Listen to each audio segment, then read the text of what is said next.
नमस्कार। प्रस्तुत है आज का चिंतन।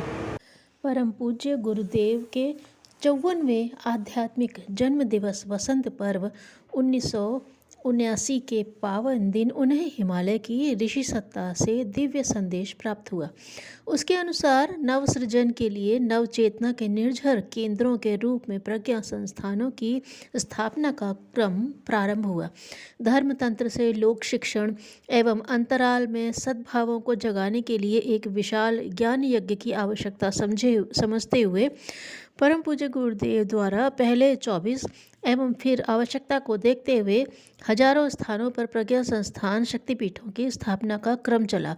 परम पूज्य गुरुदेव इन शक्तिपीठों प्रज्ञा संस्थानों को प्राणवान शक्तिशाली विद्युत उपकेंद्र की तरह पूरे देश में आध्यात्मिक ऊर्जा संचारित करने वाले प्रकाश स्तंभ की भूमिका निभाने वाले केंद्रों के रूप में विकसित करना चाहते हैं।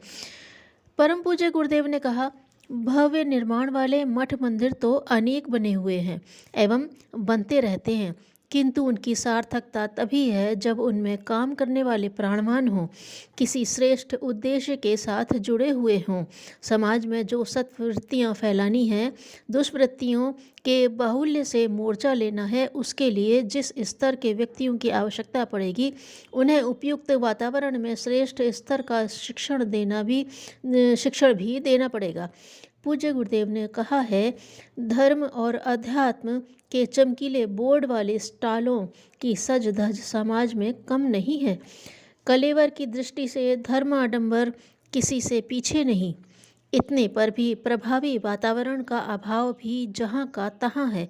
सुविधा संपन्न धर्म संस्थान देखे जाते हैं, पर उच्च स्तरीय आत्माओं का निवास न होने के कारण वहाँ भी ऐसा कुछ नहीं दिखता जिसमें अनगढ़ों को भी ढालने का बदलने का अवसर मिले। इस अभाव के रहते हुए उस ऊर्जा की कमी खटकती ही रहेगी जिससे धान पकाते और अंडों से चूजे निकलते हैं। देवालय बने किंतु उनके साथ व्यक्तित्व का भी शिलान्यास हो, मूर्तियां स्थापित हों किंतु सद्भावनाएं जगाने वाली प्रवृत्तियां भी उसके साथ जोड़ी जाएं। विचार और व्यवहार में शिक्षा से पूर्णता आती है। भावना के साथ कर्म की शक्ति भी जगाइए। देवालय शरीर का काम करते हैं, सद्भावनाएं जागृत करने वाली प्रवृत्तियां उनमें प्राण डालती हैं। देह और प्राण के सम्मिश्रण से चैतन्यता आती है। अकेली देह निर्जीव है। हम देवालयों के महत्व को अस्वीकार नहीं करते, पर वे प्राण विहीन भी न हों। परम पूज्य गुरुदेव का आध्यात्म प्रगतिशील कर्मयोग परक अध्यात्म रहा है, जिसमें व्यक्ति मात्र महंत बाबाजी न बन बैठे, अपितु विश्व उद्यान को सींचने समुन्नत बनाने में कोई कसर न छोड़े। इस अध्यात्म को जिंदा कौन करे? मात्र प्रतिभा संपन्न सुसंस्कारिता संपन्न व्यक्ति ही ऐसा कर सकते हैं। ऐसे देव मानवों के निर्माण हेतु गलाई ढलाई के लिए उपयुक्त स्थान चाहिए, जहाँ वे जैसा चाह रहे हैं वैसा निर्माण हो सके। ऐसे व्यक्ति निर्मित हों जो युग नेतृत्व कर सकें, मल्लाह की भूमिका निभा सकें, दूसरों का मार्गदर्शन कर सकें। अब समय आ गया है कि प्रज्ञा अवतार का आलोक उनके माध्यम से भारत भूमि के कोने कोने तक पहुँचे। परम पूज्य गुरुदेव ने लिखा है, हमारी कभी यह इच्छा नहीं रही कि विशाल मंदिरों की संख्या अनावश्यक रूप से बढ़ाई जाए। स्थापनाएं जहाँ हों वहाँ वे तीर्थ के रूप में विनिर्मित हों, जहाँ देव प्रतिष्ठा से लेकर धर्म धारणा को सुस्थिर एवं प्रगतिशील बनाने की रचनात्मक गतिविधियाँ चलें। यदि यह पहले से स्थापित देवालयों में भी चल पड़े तो इससे नई स्थापना नव जागरण मानना चाहिए।